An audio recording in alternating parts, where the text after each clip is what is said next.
श्री सरस्वती मैया की जय, श्री कृष्णचंद्र भगवान की जय।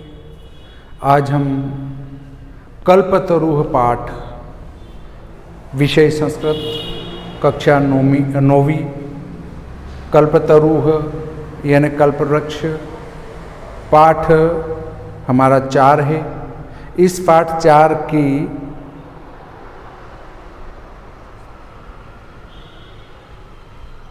जो अर्थ हैं वो तो हम पहले कर चुके, पाठ पूरा पढ़ चुके हैं। अब इनके प्रश्न उत्तर पर चर्चा करेंगे। तो देखिए, पहले लेते हैं हम शब्दार्थ। हिमवान, हिमालय को कहा गया, इसका पर्यायवाची शब्द है हिमालयः। नगेंद्रः, पर्वतराजः, इसका अर्थ होगा पर्वतों का राजा। सानो, शिखरस्य, अर्थात शिखर के, चोटी के।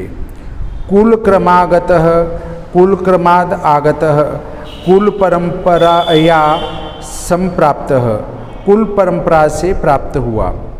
यौवराज्ये, युवराज पदे, युवराज के पद पर।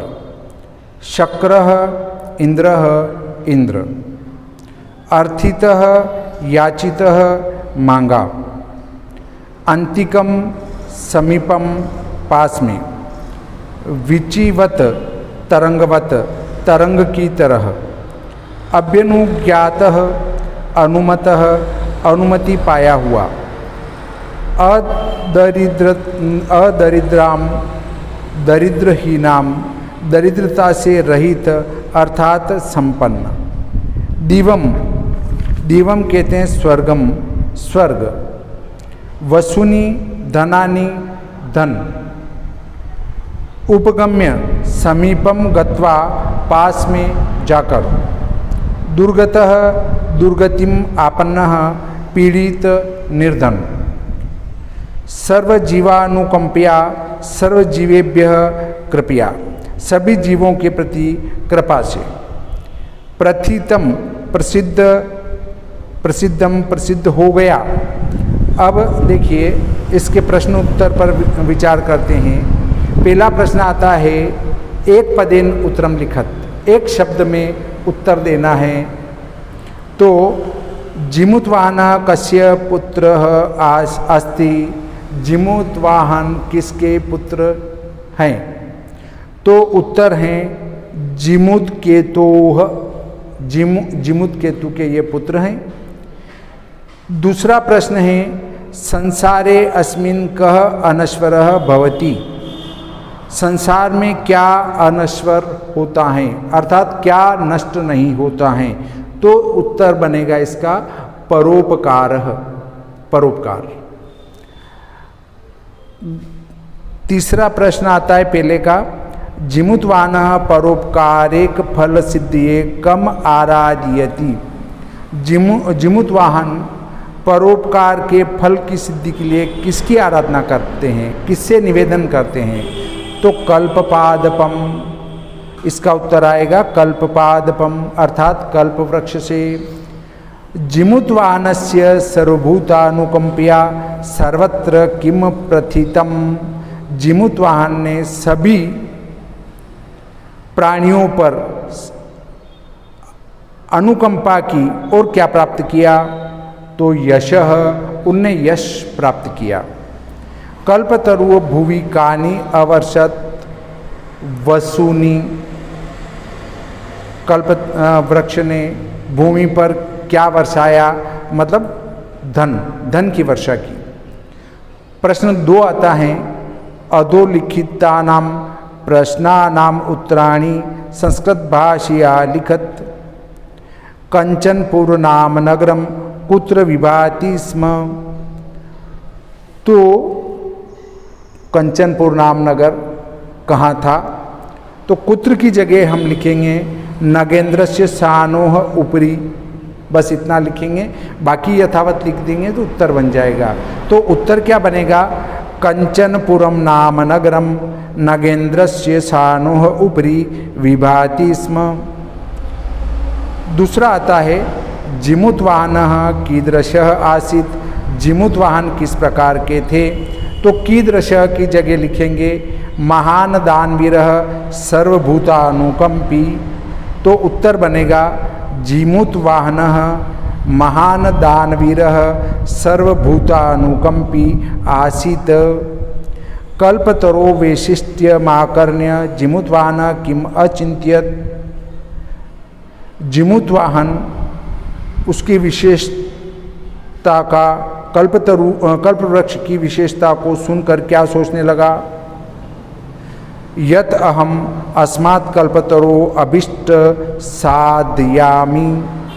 और मैं कल्पवृक्ष की जो है जीमूतवाहन विशेषता सुनकर सोचने लगा कि तब मैं इस कल्पवृक्ष से अपनी इच्छा की पूर्ति करूँगा।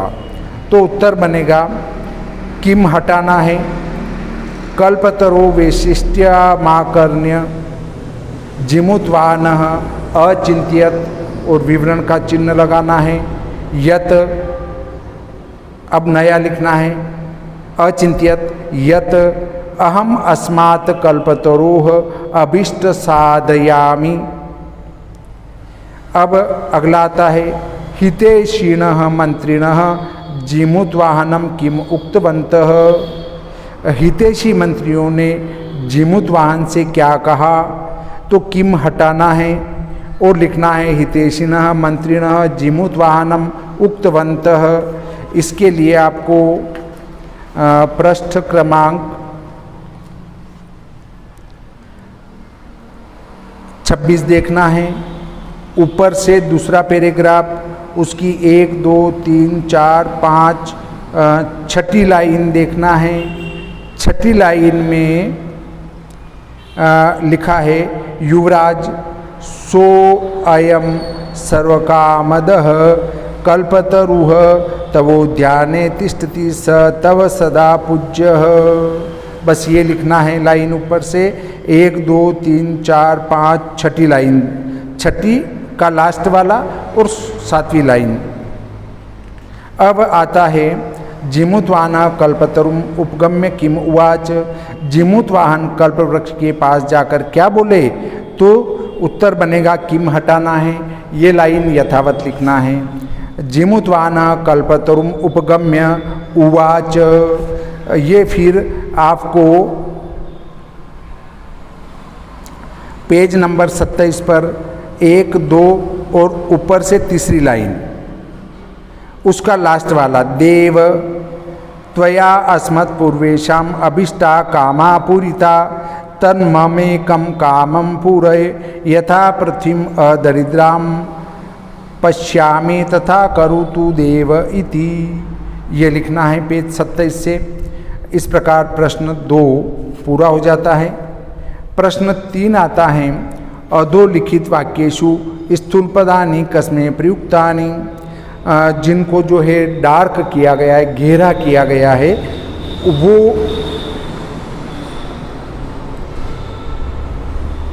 किसके लिए प्रयुक्त हुए हैं।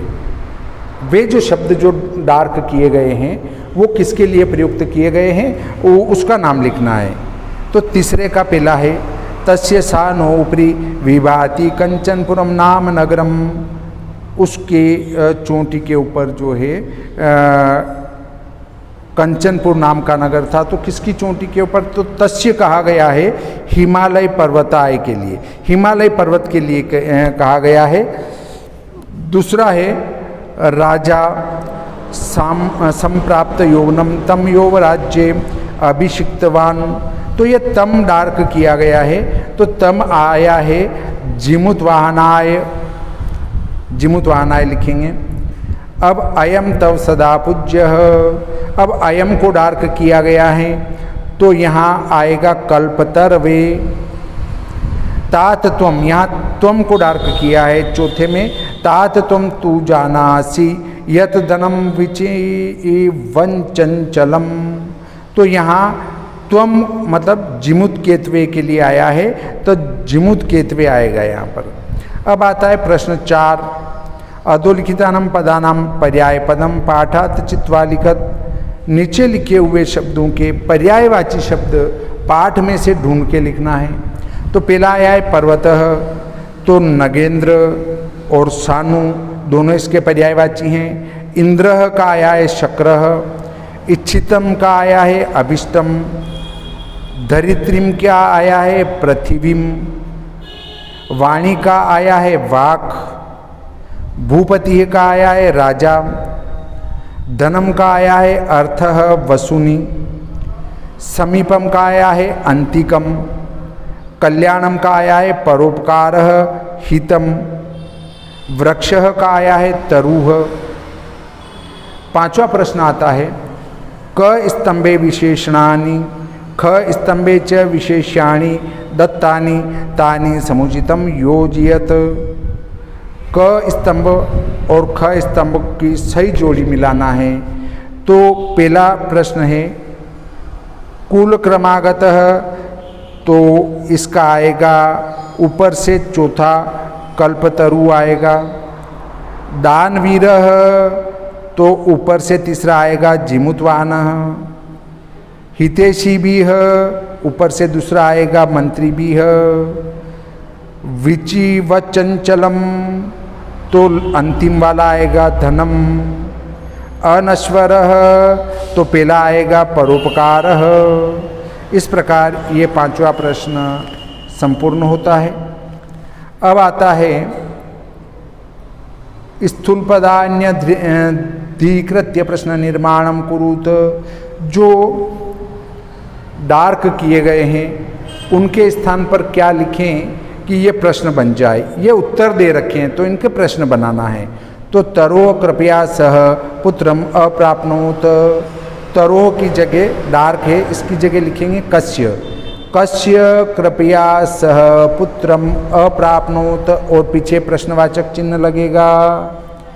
दूसरा आता है स कल्पतर्वे न्यवेद्यत। तो कल्पतर्वे, तो कल्पतर्वे डार्क होने से इसके लिए जगह लिखेंगे कस्मे। तो प्रश्न बनेगा सह कस्मे न्यवेद्यत, और पीछे प्रश्नवाचक निशान लगाएंगे। फिर आता है तीसरा धनवृष्टिया कोपि दरिद्र ना तिष्ठत। तो इसमें धनवृष्टिया डार्क है, इससे इसकी जगह लिखेंगे कया। कया को अपि दरिद्र ना तिष्ठत। अगला आता है कल्पतरुः पृथिव्याम धनानि अवर्षत। तो यहाँ पृथिव्याम डार्क है, तो इसकी जगह आएगा कस्याम। तो कल्पतरुः कस्याम धनानि अवर्षत। लास्ट वाला है जीवानुकंपिया जिमुतवाहनस्य यशः प्रासरत। तो जीवानुकंपिया, इसकी जगह आएगा कया। कया जिमुतवाहनस्य यशः प्रासरत। इसमें प्रश्नवाचक निशान लगा देंगे। स्वस्ति तुभ्य प्रश्न 7 क आता है। स्वस्ति तुभ्य स्वस्ति शब्दस्य योगे चतुर्थी विभक्ति भवति इत्यनेन नियमेन अत्र चतुर्थी विभक्ति प्रयुक्ता।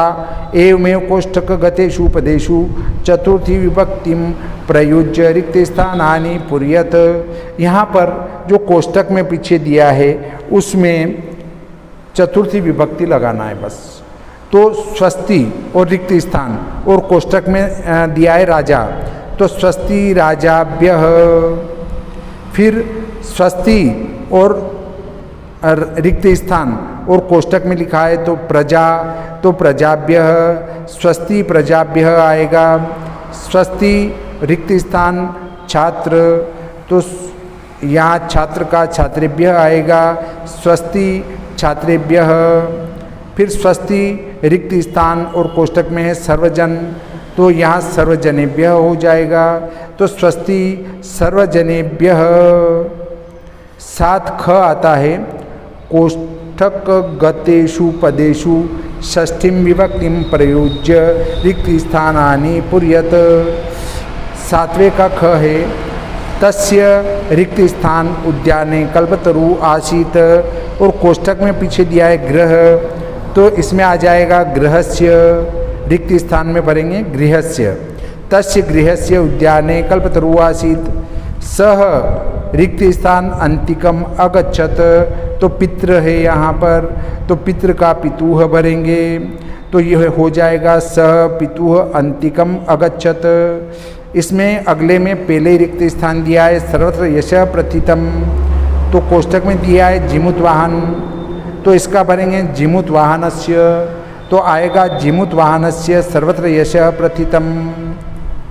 अब आता है चौथा, अयम रिक्त स्थान तरुह, इसमें कोष्टक में लिखा है किम, किम का हो जाएगा कस्य, अयम कस्य तरुह। इस प्रकार से कल्पतरुह पाठ के प्रश्न उत्तर यहाँ पर संपूर्ण हो जाते हैं। अब अगले वीडियो में हम चर्चा करने वाले हैं पाठ 5 की, जिसमें आएगा सुक्ति मोक्तिकम। तो अच्छा पाठ है, उस पर भी हम चर्चा करेंगे। इसके लिए आप अगले वीडियो का इंतज़ार करें। श्री सरस्वती मैया की जय, श्री कृष्णचंद्र भगवान की जय।